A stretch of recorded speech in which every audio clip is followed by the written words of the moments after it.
Boun Abdallah Dionne ñu jàll ko rek jàllaat ko sénégalais bàyyi la nga nuyoo. sant bu baax di ko ñaanal moom way dawlu bi di Mouhamed Boun Abdallah di nit ku ñu bokkal pas-pas li ñu bokk rëy loolu mu di Cheikhul Khadim muy doon taalibe bu mbir moo xam ne man lu ma xam la nde bi ma mujjee këram ci mu woolu ma ci fin février bii ñu génn këram bi fii ci wetu assemblée mu woolul ma boppam ma ñëw fekk ko fa ñu waxtaan mu dénk ma loolu nag dañu ciy sant rek parce que nit la woon koo xam ne nit ku éclairé la woon damay wax tout le temps ne nit la moom Boun Abdallah Dionne li nit ñi bàyyi xel ci moom en tout cas ci ñun ñi nga xam ne ñoo ko gën a féete ndaw mooy exemple bi mu doon ci rigueur ci professionnalisme mais surtout nit ku bëgg réewam servir réewam ci station yi gën a kawe def ko ak désintéressement ak professionnalisme et surtout ak éthique parce que nit la ko xam ne teg nañu ko ay sas ci Sénégal mais kenn mësu ko dégg ci naka su dul noonu et loolu nag lu ñu suuxat la ci moom ku xam njabootam famille am li ñu def ci yoonu murit xam ne doxalin boobu moo am warut bett kenn kon tey jii ci bis bu tedd bi ñu war ko jébbal suñu borom Touba yal na ko Cheikhul Khadim teerul boppam yal na ko suñu borom teeru ci aljana yu gën a kawe en tout cas Sénégal ñàkk na doomi Sénégal ñàkk nañu mais ñun ñi fi des rawatina les acteurs nañu ko bàyyi xel te roy ci doxalinam roy ci humilité am surtout roy ci rigueur am roy ci professionnalisme mais surtout roy ci nangu doon taalibe gi mu doon jërëjëf.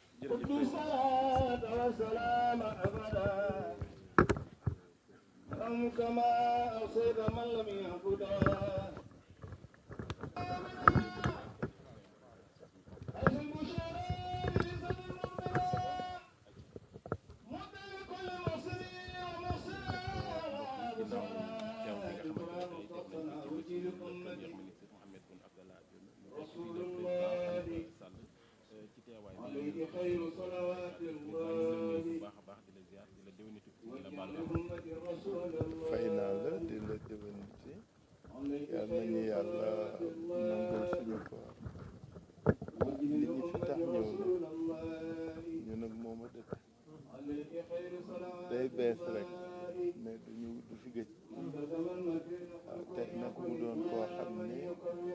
man xam naa ko bu yàgg depuis régime socialiste mu doonoon bu baax mu doonoon nit ku nite bu am aajo doon vraiment ñooy enregistré lu RTS muy def déclaration comme candidat toujours ak ree ji ak kaf wax dëgg yàlla nit ku baax moo ñu dëddu tey jullit ak nañu dëddu nit ku yiw nit ku xew bopp un bon patriote moo ñu dëddu yal na ko yàlla xare àjjana di fi ñëpp tawe mooy wane ne rek nitu nit ñi la woon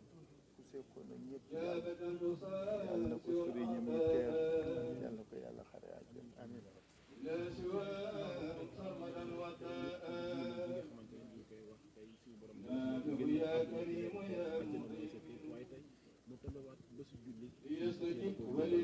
xool ci day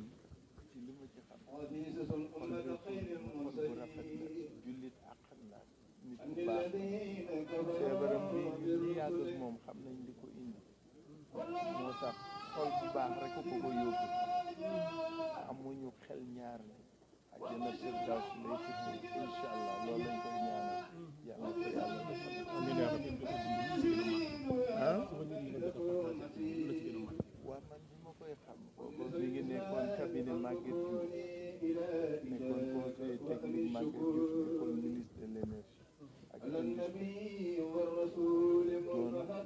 d'état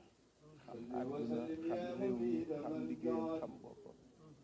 yàlla tey maanaam ñàkk nañu nit ku am aajo mais ñàkk nañu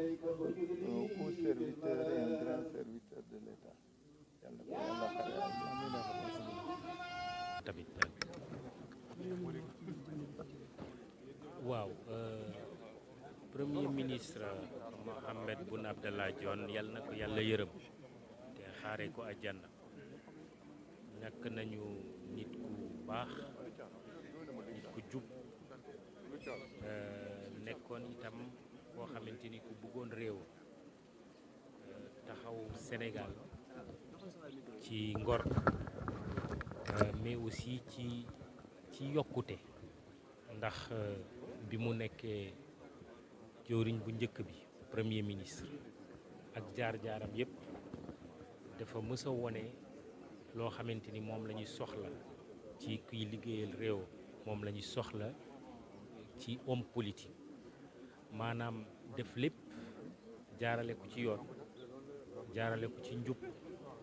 jaarale ko ci bëgg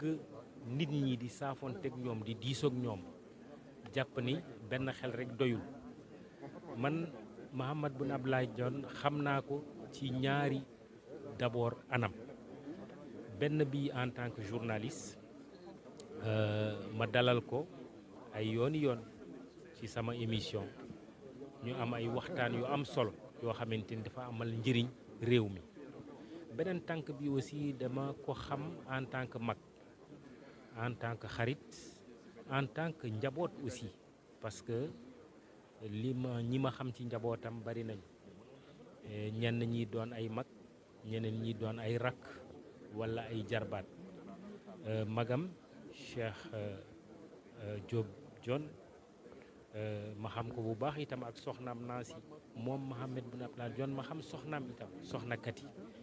ak njaboot gi yëpp daal ci gàttal maa ngi leen koy jaale di ñaanal Boun Dionne yàlla na ko yàlla xaare àjjana di jaale njaboot gi yëpp di jaale Sénégal yëpp di wax daal ñàkk nañu ku baax waaye bàyyi na fi woy bu rafet defe naa mën nañ ci sukkandikoo mën na doon jàngat ci ñun ñëpp en tant que acteur politique en tant que acteur de développement mais en tant que nit itam un être humain entier boo xamante ni vraiment ku baaxoon yàlla na ko yàlla xaare àjjana. ñu gis ni présence ñu bëree bëri ñi nga xamante ne moom ak ñoom bokk ñoon gis-gis ci wàllu politique muy opposition bi que muy pouvoir ñu bëree bëri ñu ngi fi loolu lan lay tekki. waaw dañ ko fay rek li mu leble woon parce que nekkul woon koo xamante ni di yëngut ci politique nekk di xas nit ñi walla di wax yoo xamante ne ay wax yoo xamante ni yu teggul dafa respecté woon ñëpp maintenant homme de conviction la woon itam parce que li mu gëmoon daf ko gëm di ko défendre di ko wax ku nekk di ko jëfee itam xam nga nit ñi loolu defe naa c'est un exemple ci wàllu kujje politique mën nañu bañ a nekk bokk camp mais ku nekk nga respecte sa morom parce que ala kulli aal bu fekkente ne da ngay yëngatu ci politique li la war a soxal mooy askan wi li la war a soxal mooy réew mi loolu boo ko defee rek defe naa mën nga bañ a bokk ak nit ki gis-gis mais ku nekk nga respecté sa morom te defe naa Mohamed Boun Abdallah Dionne lii ñu gis nii ci dëjëm war nañu sant yàlla war nañu am yaakaar incha allah jërëjëf. ñu assisté.